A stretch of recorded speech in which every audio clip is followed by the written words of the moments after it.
देश की 22 करोड़ आबादी वाला राज्य उत्तर प्रदेश विधानसभा के चुनावी जंग के लिए है तैयार।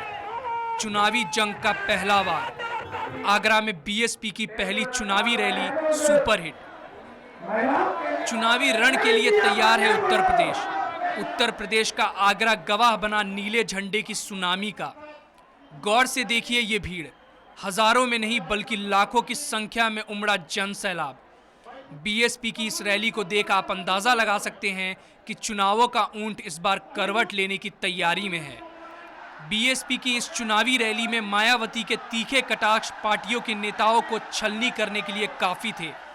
इस रैली में मायावती ने प्रधानमंत्री मोदी समेत कांग्रेस और राज्य सरकार में सत्तासीन सपा सरकार को जमकर खरी खोटी सुनाई।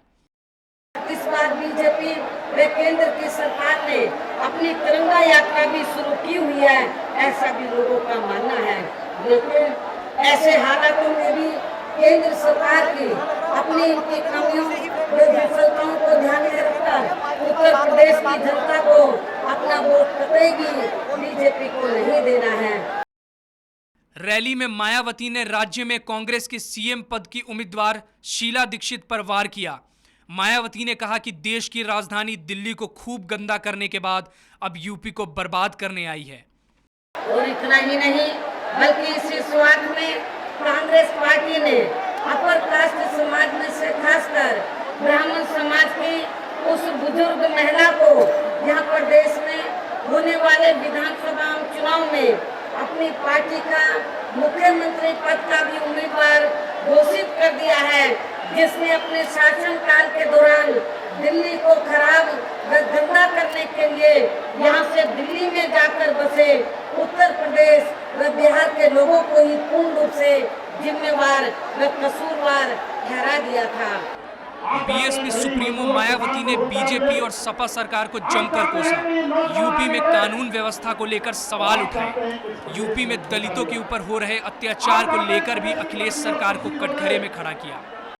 उत्तर प्रदेश की कानून व्यवस्था को भी लेकर मेरा ये कहना है कि जब केंद्र में वर्तमान भाजपा सरकार अपने अधीन में चल रही देश की राजधानी दिल्ली की भी कानून व्यवस्था को ठीक ढंग से संभाल नहीं सकती है, तो तब फिर ऐसी स्थिति में दिल्ली से भी कई गुना ज्यादा आबादी रखने वाले आपसे बनने से जरूर रोकना होगा।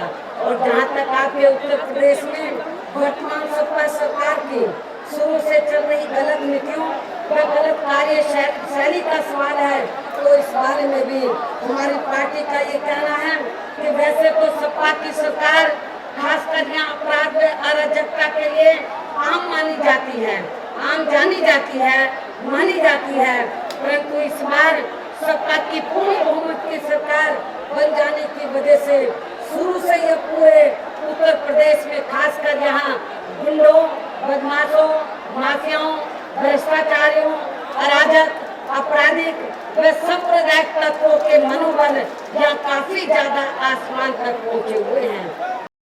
लाखों समर्थकों के सामने मायावती ने बीएसपी के ऊपर टिकट बेचने के आरोपों को सिरे से खारिज किया और दूसरी पार्टियों पर निशाना साधा। मायावती ने मीडिया में हो रहे बीएसपी के दुष्प्रचार पर एक तरफा खबर दिखाने का आरोप लगाया। उत्तर प्रदेश से जुड़ा ताजा उदाहरण ये है कि अभी हाल ही में जहां कुछ स्वार्थी व बिकाऊ लोग जो बीएसपी को छोड़कर गए हैं या निकाल दिए गए हैं, तो अब वे लोग विरोधी पार्टियों से अपने टिकट लेने के स्वार्थ में उन्हें खुश करने के लिए आए दिन यहाँ बीएसपी के ऊपर टिकट बेचने का गलत व झूठा आरोप लगाते। तो वही दूसरी तरफ मीडिया में कुछ दलित विरोधी मानसिकता रखने वाले लोग खासकर बीएसपी के मामले में अपना दोहरा मापदंड अपनाते हुए इस किस्म की खबरों को अधिकांश यहाँ चुनाव होने तक भी दिखाते रहते हैं। बीएसपी की इस रैली में राज्य में चुनावी बवंडर आना लगभग तय है। रैली में उमड़ी भीड़ इस बात के संकेत हैं कि सूबे में बदलाव तय है और अगर फैसला बीएसपी के पक्ष में जाए तो हैरानी नहीं होगी। Bureau report, national Dastak. आप एक सामाजिक बदलाव के तौर पर देखिए कि महिलाओं की भागीदारी बढ़ रही है।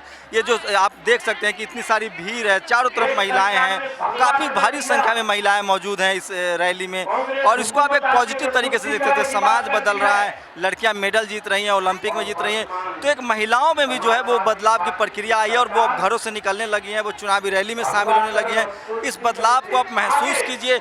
और बीएसपी के लिहाज से बात करें तो उसके लिए भी एक अच्छा संकेत है कि जो महिला वोटर है वो अब खुलकर सामने आ रही हैं और रैलियों में शामिल हो रही हैं, और इसे एक बदलाव की प्रक्रिया को आप महसूस कीजिए। राजनीतिक बदलाव है, सामाजिक बदलाव है, जो बीएसपी की रैली में भी दिख रही है। कैमरामैन गौतम के साथ शंभू कुमार सिंह, नेशनल दस्तक, आगरा।